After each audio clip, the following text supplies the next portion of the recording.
but in 3D space, they're actually each a loop in a different direction. Each of these canals is filled with a very thick fluid, and inside the canals, you have little cilia that move back and forth depending on the direction that you move your head or your body with your head. Your body is going to track anytime each of these canals is moving, put that information together, and your brain comes up with a little algorithm of where you are in space. And your brain coordinates that with what you're seeing and other sensory input to determine how you're moving and where you're going. So now we get to BPPV. So inside this part of your ear right here are little crystals, little fragments called otolith that live inside this little area.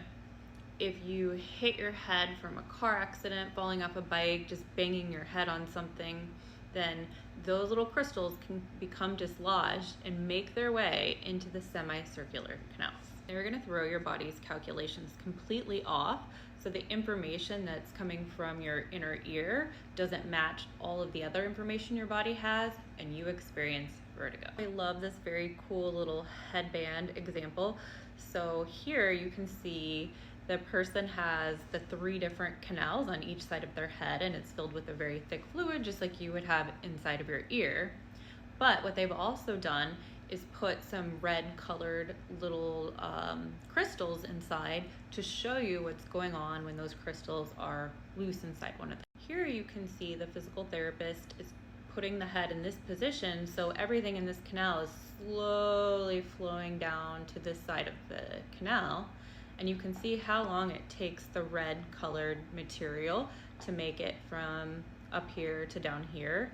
During that entire time, the person would be experiencing very intense vertigo, sometimes even throwing up. But this is very treatable, and it's something physical therapists treat all of the time. We can determine which canal or which canals are affected, and like a little puzzle, piece by piece, slowly return those little crystals back to where they belong. I don't know why, but it kind of reminds me of this game called Labyrinth I had as a kid. I mean, this might make me seem old. I don't know if anyone else remembers this, but similar concept. And while extremely unpleasant for the patient to go through all these movements, often we can get all the crystals back to where they belong in 1 or 2 treatments.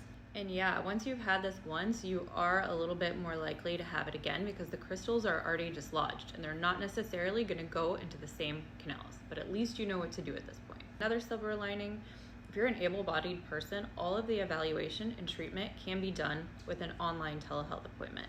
If you or a loved one could benefit from BPPV treatment online, check us out at mindfulawarenesspt.com. Happy Physical Therapy Month!